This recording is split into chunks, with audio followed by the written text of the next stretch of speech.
Donc là, on va rentrer dans le schéma de...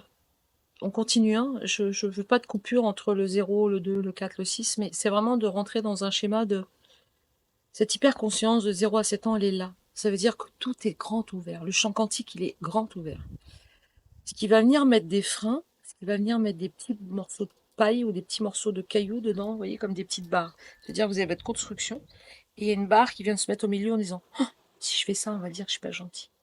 Si je dis ça, on va... faut que je mange. Si je mange pas ça, maman elle va pas être contente, ou papa va pas être content. Dans tout le début de la vie, c'est vraiment ça qui se passe. Et après, quand on va arriver dans l'âge de l'école, vraiment de la société qui commence, tout le côté sociétal qui rentre en vous. En fait.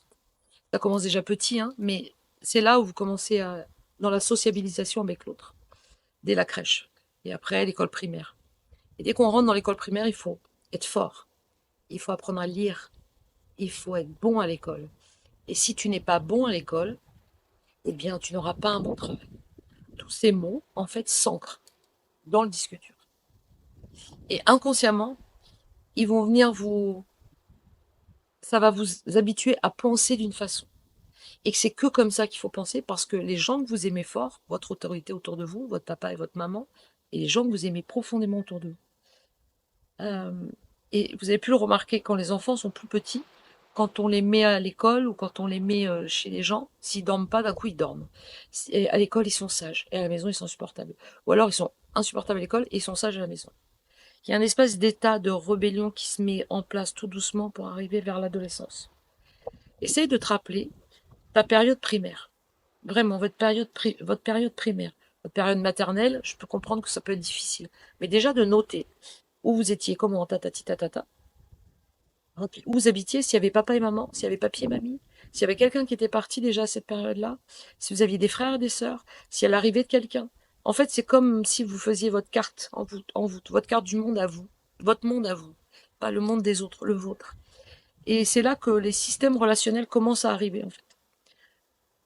Vous allez observer. Vous observez, l'enfant va observer. Si vous êtes parent, hein, et si vous ne l'êtes pas, eh ben, observez-vous, essayez de vous rappeler où vous étiez à cette période-là. Et si vous vous rappelez pas, ben, discutez avec votre maman ou votre papa. Et si vos parents sont plus là, discutez avec une sœur. Et si vous n'avez pas de sœur, ben, continuez votre chemin quand même. Ne vous mettez pas un espèce de barrage parce que vous êtes un enfant adopté, parce qu'il y a ça, parce qu'il y a ça. Et si vous êtes un enfant adopté, par exemple, eh ben, vos référents, c'est votre autorité autour de vous. Peu importe si c'est votre papa ou votre maman ou si c'est vos mêmes racines. On ne va pas aller chercher des choses qui ne sont pas là, parce que c'est pas le but. Sinon, ça va créer un système de performance que vous n'êtes pas comme les autres et vous ne comprenez pas et du coup vous pouvez pas savoir et du coup c'est comme ça et ça va nourrir encore, et vous le verrez dans le module 2, la victime et ce triangle de Cartman. Dès qu'on arrive sur cette terre, on est déjà dans ce triangle d'entrée de jeu. Donc quand vous êtes dans cette période de scolarité, de sociabilisation, d'observation, d'éducation, de transmission, vous allez vous rendre compte que vous allez peut-être vous rappeler d'une maîtresse ou d'un maître. À cette époque-là, lui, c'était lui. Ah, mais il était gentil avec moi. Et puis, il faisait ça. Et puis, ah oui, j'avais fait ça. Ah oui, je me rappelle, j'étais partie en vacances. Rappelez-vous, parce que jusqu'à 7 ans, vraiment, tout le subconscient, il est complètement open. Vraiment, tout est ouvert.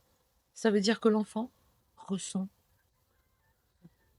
ça soit les émotions, les vibrations, les lieux de vie, les vibrations dans une voiture. Le but, c'est pas de mettre dans un enfant, dans un espèce de cocon hermétique euh, qui va lui faire peur après par la suite de la nouveauté et qui va pas apprendre à créer. Et aujourd'hui, dans cette société, on comble beaucoup avec plein de choses, plein de choses. Ce qui est important, c'est les temps de qualité avec vos enfants, en fait. Vraiment, les vrais temps de qualité et la communication. Quand vous avez un enfant, vous lui dites mais non, tu peux pas faire ça c'est pas bien. Et ben dans sa tête, tout ce qu'il fait, c'est pas bien. Ou alors, il va faire l'inverse. Il va faire tout ce qui est pas bien pour exister par rapport à vous ou pour être différent de vous. Vraiment notez dans cette période de vie, de la primaire, vraiment si vous n'avez pas de souvenir de la maternelle, mais vraiment dans ce milieu-là de 7 ans, là, jusqu'à 7 ans, 7-8 ans, Et après, vous approchez doucement du collège, on va arriver vers les 11, 12 ans là, 10, 14, 15 là. Et du coup, on va passer dans ce cheminement-là. On y va. Posez-vous juste une question. Qui est-ce qui était autour de moi dans cette période de vie? Ça, c'est une question très simple. Qui était là? Est-ce qu'il y avait papa qui était plus présent? Est-ce que je faisais des gâteaux avec maman? Est-ce que c'était mamie qui me gérait? Est-ce que, je sais pas, posez-vous ces questions. Mais des questions simples, pas des questions torturantes. Et si vous êtes parent, ben posez-vous ces questions-là pour vos enfants de ces tranches d'âge, tout simplement. On continue.